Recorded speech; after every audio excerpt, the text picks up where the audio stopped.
So I had some of you may have be experiencing. Oh, this isn't what I expected tonight. I came for something different. The same happened for me.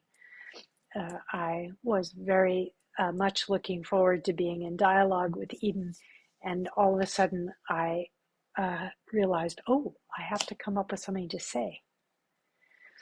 And it is a bit of a daunting thing to be in the role of uh, being a Dharma teacher in the light of, ongoing tragedy in our country and in our world. Um, and I feel myself with some heaviness of heart, which is part of why I wanted to offer the feeling of support and the remembering of gratitude in the meditation this evening. We have seen a spate of gun violence and shootings that uh,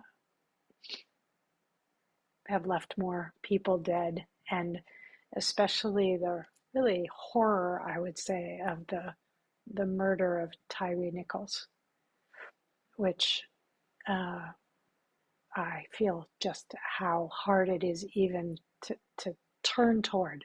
It's really excruciating. And I find myself when these things happen saying, oh, maybe this is me looking for a thread of hope, maybe it's finally gotten so bad that something will change. But I feel my own uh, combination, I think, of there's some numbing because it's so prolific and constant in a way, and some cynicism almost. Like, come on, really? We have, I will say, I have uh,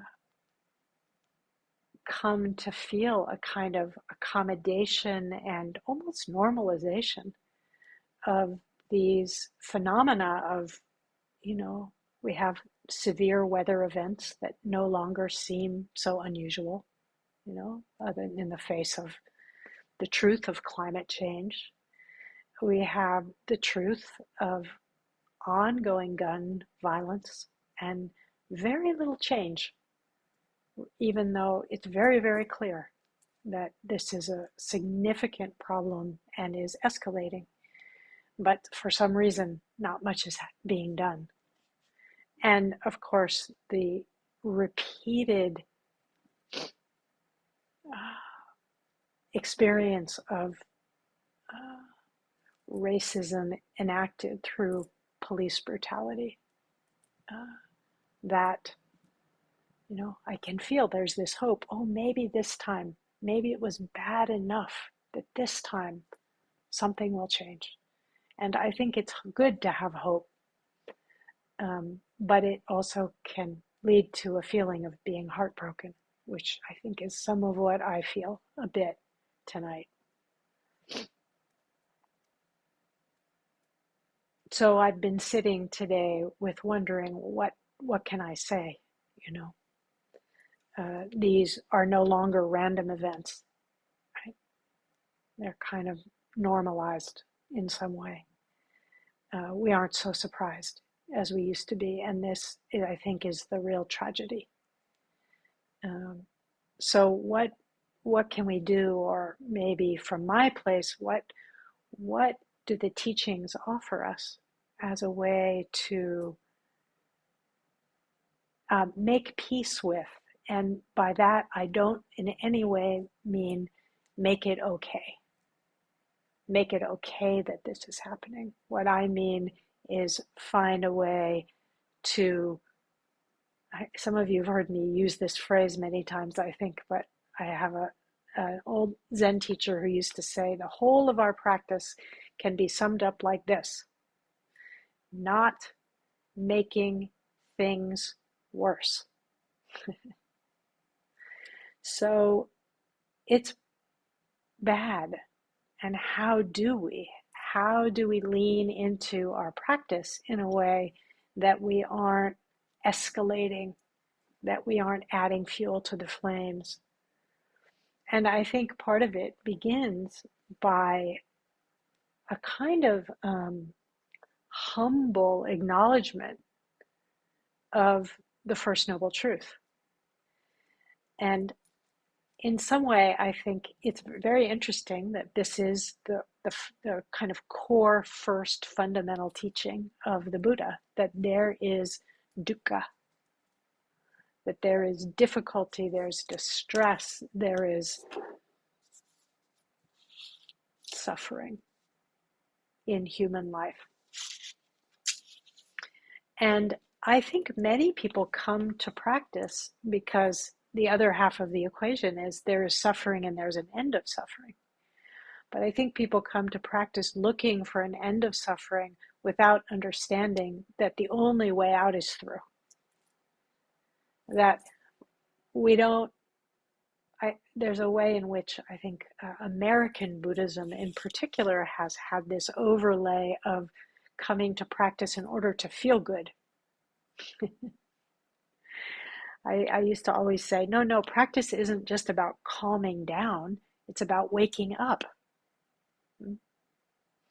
And calming down in the world that we're in right now, where we're being blasted by, media and things that are terrible things that are happening that, in the time of the Buddha, 26 years, 100 years ago, maybe not everybody knew immediately.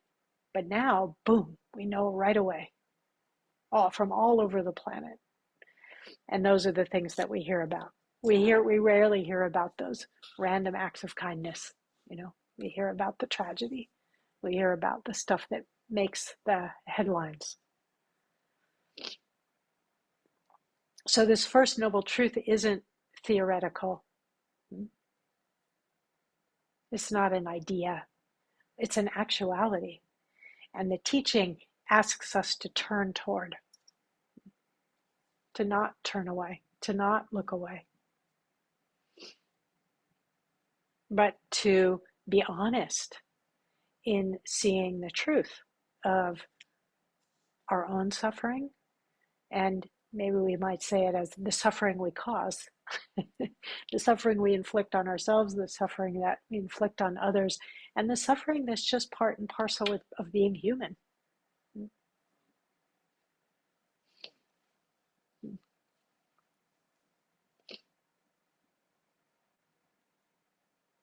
There's a description, I've been teaching about this a bit in another course about what's called the 12-fold chain of causation, or the process of dependent co-arising, which is described sometimes as a what the Buddha saw when he woke up. And basically what the Buddha saw was how suffering happens in very, very close detail, because he had also calmed down quite a bit. He had a very stable, clear mind. And so he was able to see in a very moment-to-moment way exactly how suffering unfolds. And that's what we're asked to do in our own practice. We're asked to see for ourselves. What do we do? What do we say? What do we think that causes things to be worse, that creates suffering? And what do we do? What do we think? What do we say that begins to reverse that wheel, that begins to undo the cycle of suffering?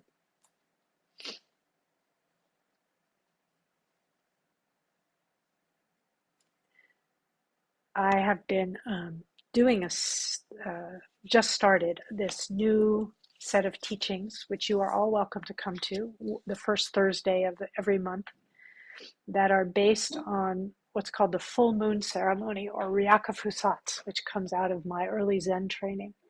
And I've been using this ceremonial framework as a way to offer a kind of architecture for spiritual life and spiritual practice. And the very first part of this ceremony is about paying attention to karma. Karma in the way it's often translated is sometimes described or understood as something like fate. But actually, that's not what karma means at all. Karma means action. And so it just means we're asked to pay attention to our actions. And this is very different than wanting to come to meditative practice to calm down.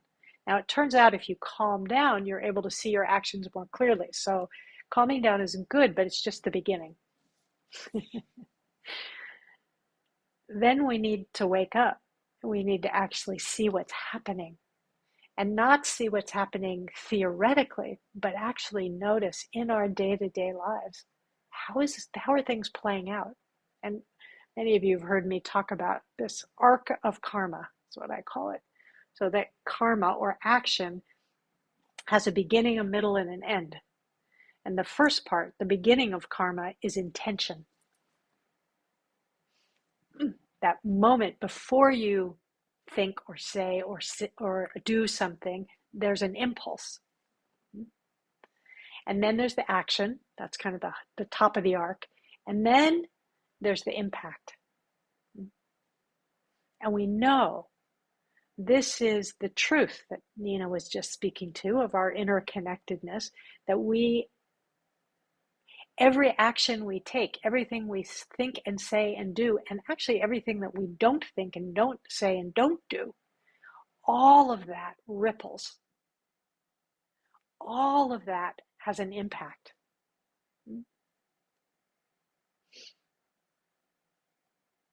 And I think the central lesson of karma is similar to what I said in the meditation, is that each of us is fully responsible for our own karma, and we are not to blame. Because karma is complex. Because we're part of this web of being, we can't pull ourselves out and say, I did that. That was my fault. But we can take responsibility for waking up to the whole arc of karma, to paying attention to our intention, to staying awake as we engage, and to noticing the impact, and then learning from that.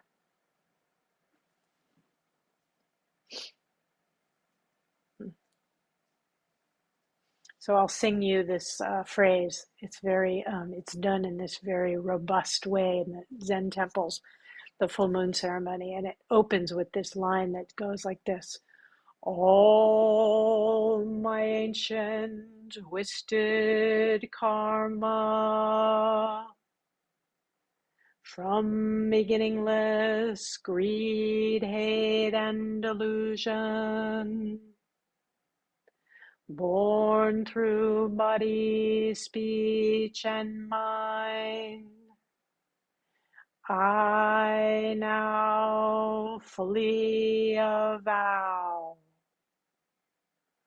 all my ancient twisted karma. Karma is complex.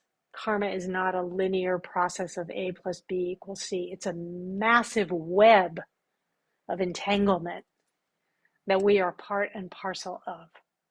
So we take responsibility for our part, but we're not to blame, because we are part of something much bigger than me, right? This is one of the key ideas that I wanted to ask Eden about in her book. She uses this beautiful phrase in the book where she talks about our core suffering is born out of what she describes as the myth of separation. And we know this, the me culture, right, that we live in. This I, me. And there is a sense of this, what I'm describing as this personal responsibility. There is that. But there's also, has to be hand in hand with that, this appreciation for the complexity, for the interconnectedness, for the ways in which it's not just that we are impacting the world, but also the whole world is impacting us. That where there's an interplay going on. It's a two-way dynamic like that.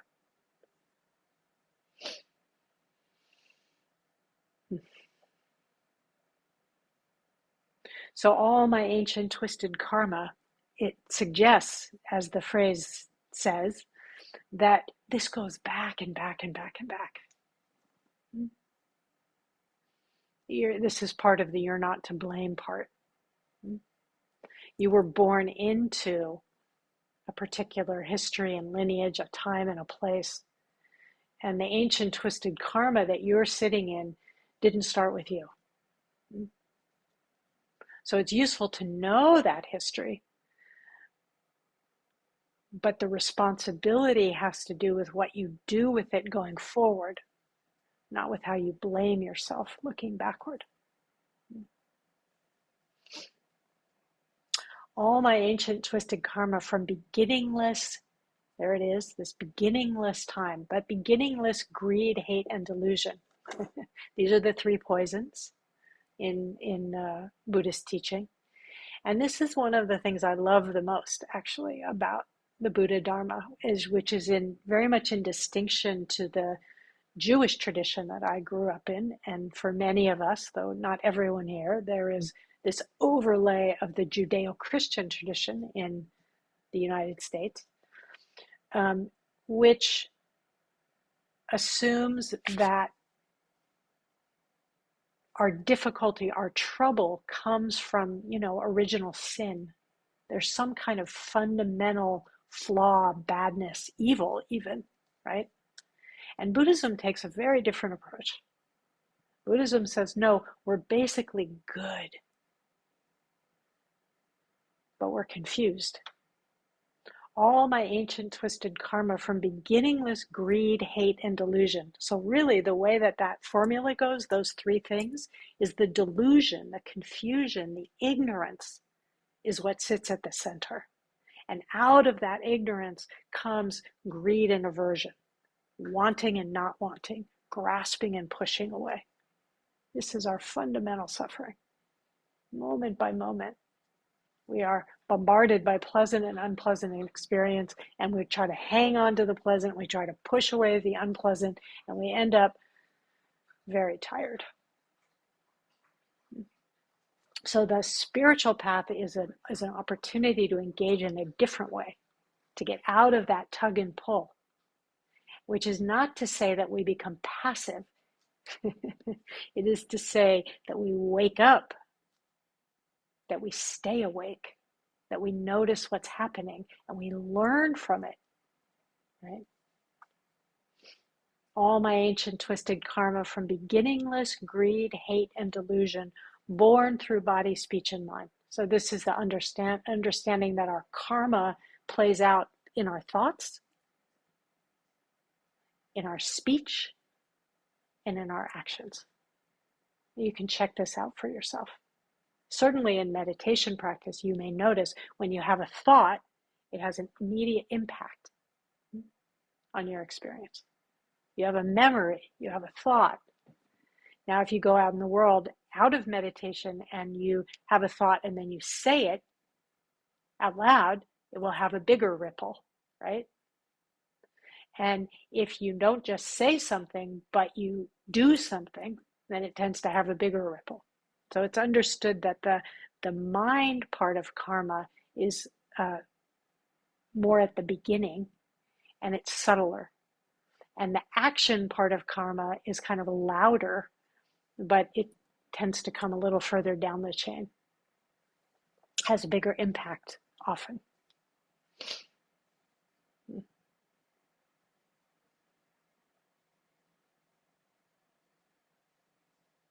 So I think that part of the reason we have trouble with this practice of acknowledging our karma, of paying attention to our mistakes, the places where we behave badly, that we are reluctant to do a practice like this, in which we say, I now fully avow. That means I admit, I confess, I say, yes, this is what happened. And this is an ancient tradition, this practice, this full moon ceremony. It was actually done at both the full moon, the brightest night of the month, and the new moon, the darkest night of the month. And it was a time when the community would come together and reflect on their actions and say out loud, confess, admit, avow. And I think because we live in this kind of culture that has this overlay of we're fundamentally bad, instead of this overlay of we're fundamentally good but we're confused, it makes it very tricky for us to engage in a practice where we are avowing, because our acknowledgement of our reflection on and our acknowledgement of what we might call our unhealthy or unskillful karma very quickly becomes what we would call in our sort of popular vernacular beating ourselves up. Yeah. It's very, very difficult for us to say, oh yeah, I messed that up, without then going, oh, I'm a terrible person. Because the culture has already planted the seed of you're a terrible person in you. But in Buddhist culture, that assumption is not there. The assumption is not you're a terrible person. The assumption is you are a good person. You are fundamentally whole and good, and so that from that place it becomes much easier to say, yeah, and I messed that up, without then beating ourselves up for it or becoming a terrible person because we did a terrible thing.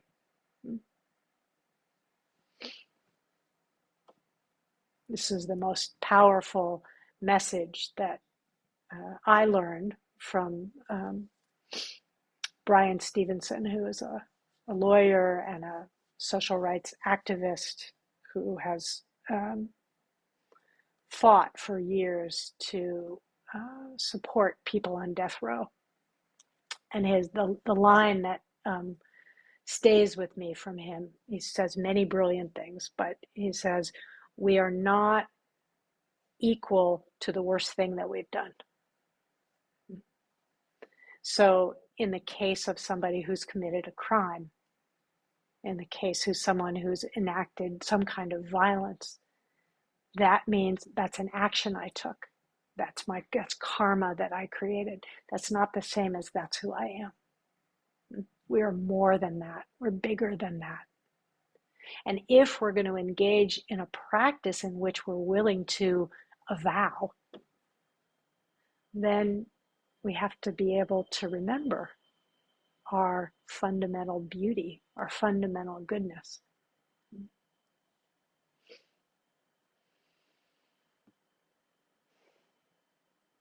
So there's two things that I tried to emphasize today in the meditation that I have found support me in doing that.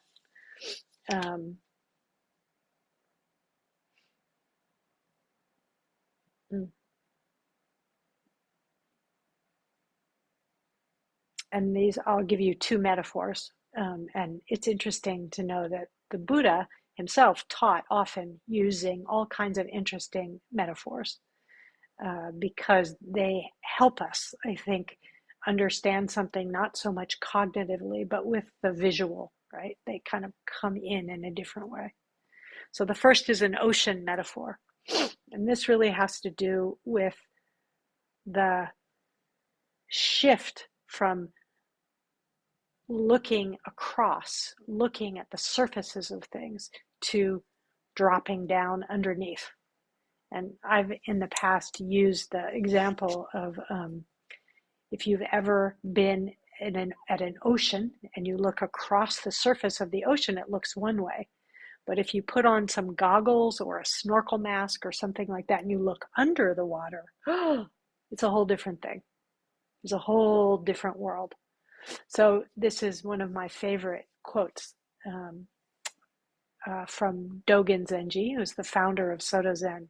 He says this ocean metaphor this way: When you sail out in a boat to the middle of the ocean where no land is in sight and you view the four directions, the ocean looks circular and it does not look any other way.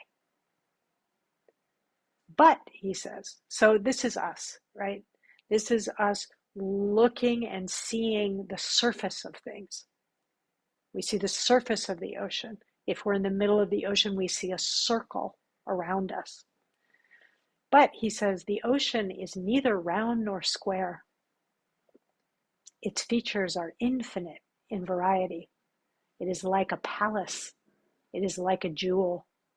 It only looks circular as far as your eye of practice can see at that time. And then he says, all things are like this. So in our practice, we are being invited to drop down, to shift from horizontal to vertical, to drop down into the body from the mind, to feel that vertical boom and connection to the earth.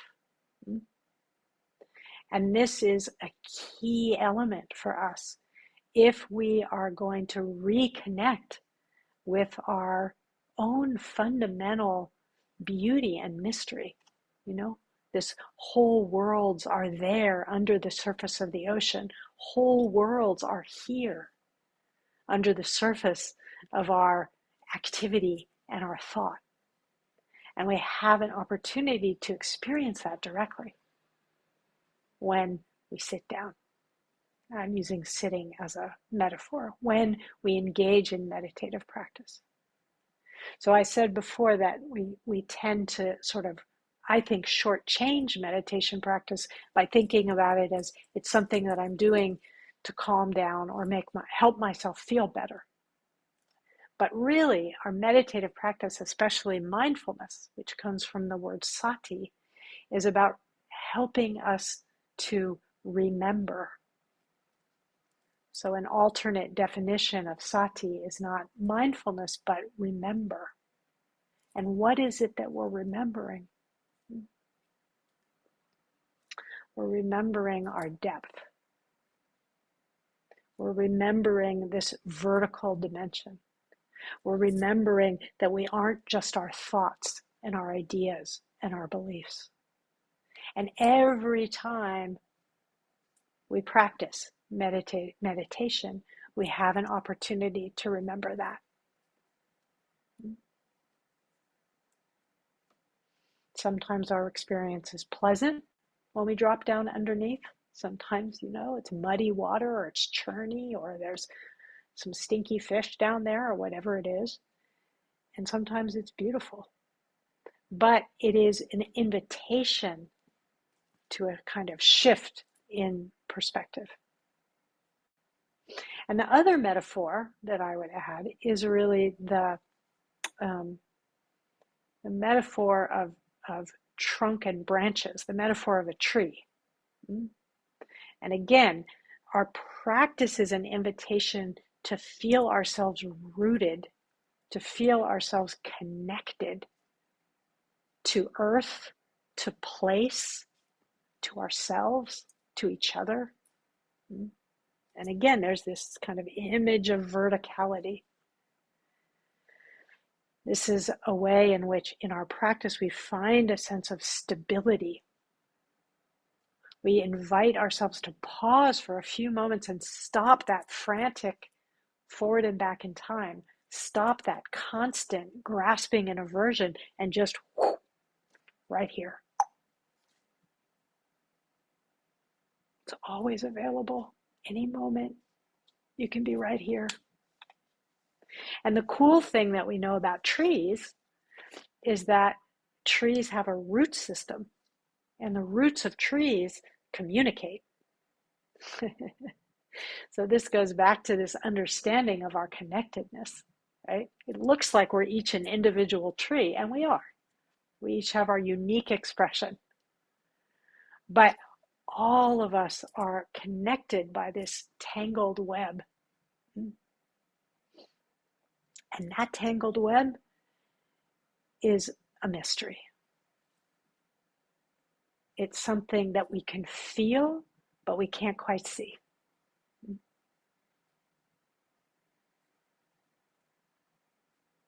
I'm just remembering, this is a story that's in my book, but when I was practicing as a monk at Tassajara, which is a Zen monastery, we used to sit in the meditation hall, and there was a creek that ran next to the hall. And the creek made a particular sound. And one morning when I went to the meditation hall, I noticed that the sound of the creek had shifted significantly overnight. And there hadn't been any rain, there hadn't been any obvious cause for why the sound of the creek had shifted. It was kind of a trickle, and then all of a sudden it was like, I thought, well, like somebody had let water out of a reservoir or something, but that wasn't what happened. So I asked somebody what happened, and he said, oh, it's the sycamores. There were these sycamore trees lining all the pathways. I was like, what are you talking about? What do you mean it's the sycamores? And he said, oh, they dropped their water. I was totally baffled. And it turns out that somehow these trees, all at the same time, through some mysterious kind of communication, knew to drop their water, meaning they're holding water in their roots, and they all let go of their water at the same time, like an overnight. And that was what caused the creek to rise and change and have me hear this sound. I was so, what's that word? Gobsmacked, right? That's from Charlie and the Chocolate Factory, I think. I was like, oh my God, the trees, how did they know how did they coordinate? So this is like us. We too have this web of connectivity, right? This is the part about our lineage. This is the other piece that I think is so helpful to us. One part is to do this vertical drop, to feel our depth, to feel our rootedness. And then the other part is to feel our connectedness, right? And this is why I intentionally brought in the calling up of the ancestors, of your teachers, of your mentors, of feeling their presence.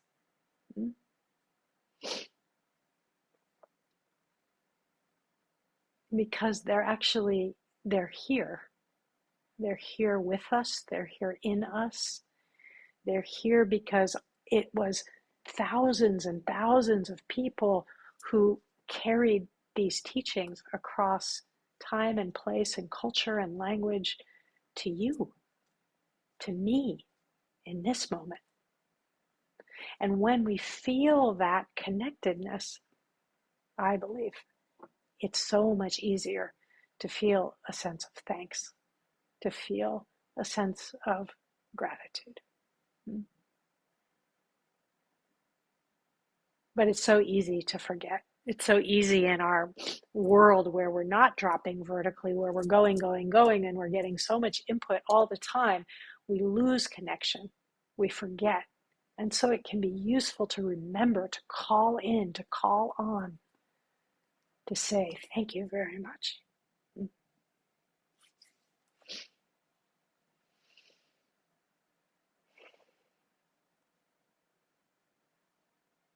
So I'll close with one more little piece about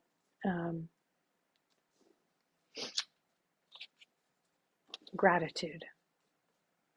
Though Nina was saying earlier that what I had been describing was sort of the precursor to what she was talking about, dana, which is almost always described as generosity. But there's actually, for me, a trio of terms.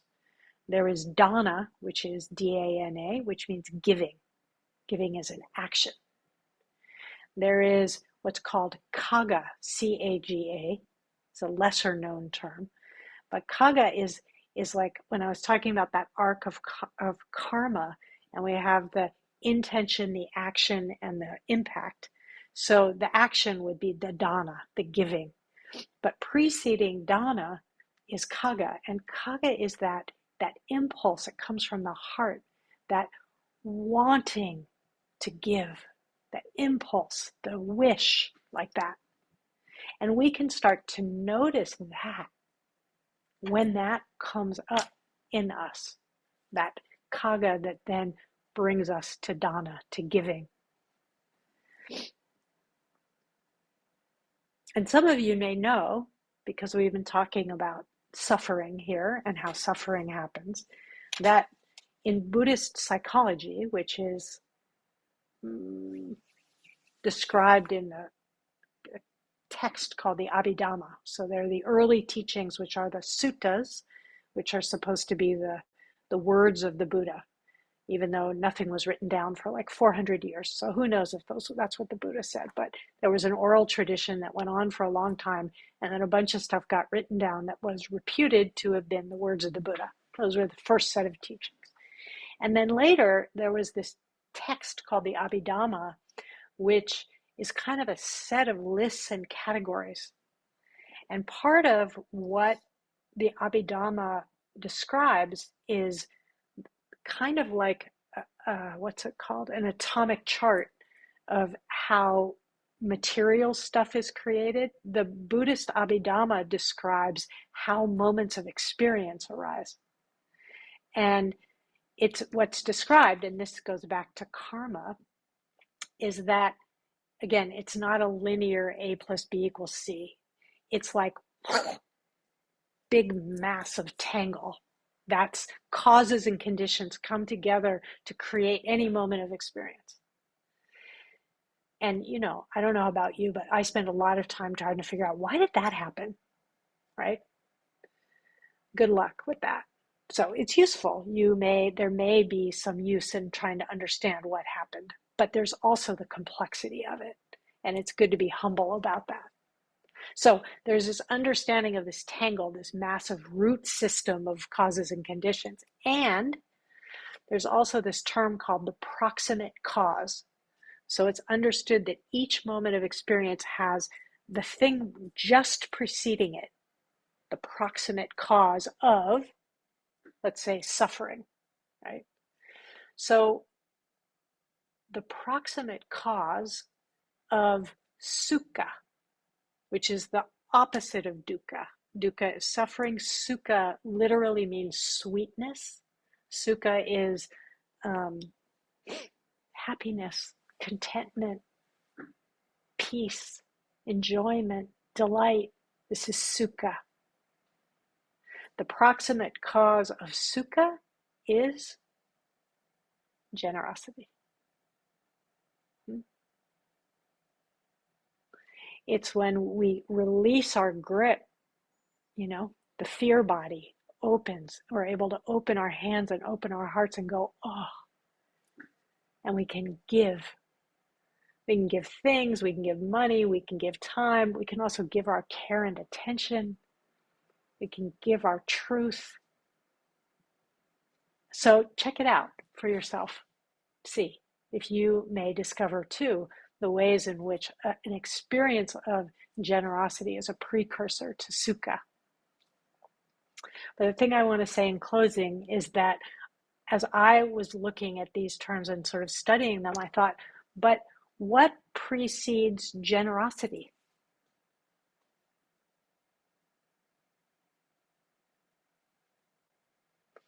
And the closest I could come up with to an answer to that is that the thing for me that precedes generosity is gratitude.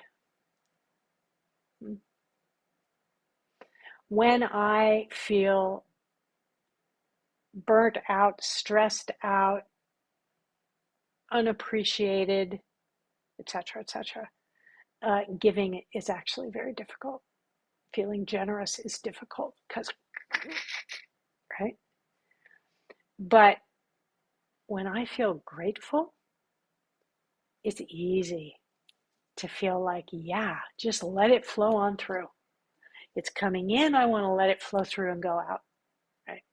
So the point is that as we did in the meditation, we can actively, just like we cultivate the capacity, other capacities of the heart, of loving kindness, of joy, of compassion, of equanimity, the Brahma Viharas, we can also practice gratitude. We can remember to appreciate what's here. And that does not mean that we should turn away from real suffering. I believe that what gratitude does is fill me enough that I actually have the capacity to turn toward. When I am filled with gratitude, it's so much harder for me to beat myself up for being a bad person. Right? So I'll leave you with this beautiful phrase that comes from Brother David Steindl-Ras, who was a Trappist monk who I had the opportunity of knowing some when I was a monk at Tassajara. He used to come and visit, and he was one of the most loving people I've ever met. And he is also kind of a renowned, I guess you would say, an expert. But he one of his main things was gratitude. And he has this beautiful phrase, which is, if you think happiness will make you grateful, think again. So just pause there. This is what most of us think. We think if I'm happy, if things are going well, then it's easy to be grateful, right? I got what I wanted, my body doesn't hurt, I whatever, okay, I can be grateful. But he says, if you think happiness will make you grateful, think again. It is gratefulness that makes you happy. So I will leave you with that as a way to, or as a series of suggestions and ways to meet this ongoing, very difficult, fraught, painful, news cycle, which isn't just a news cycle, right? These are real people whose lives are shredded by the ignorance, by the dukkha that is going on all around us. And if we are going to be able to turn and face, to be present with that, then I think we also need to be cultivating this capacity to drop below the surface, to feel, to extend and feel our interconnectedness, and to cultivate this quality of gratitude, to not take for granted, but to appreciate the goodness, the beauty, the mystery that's here.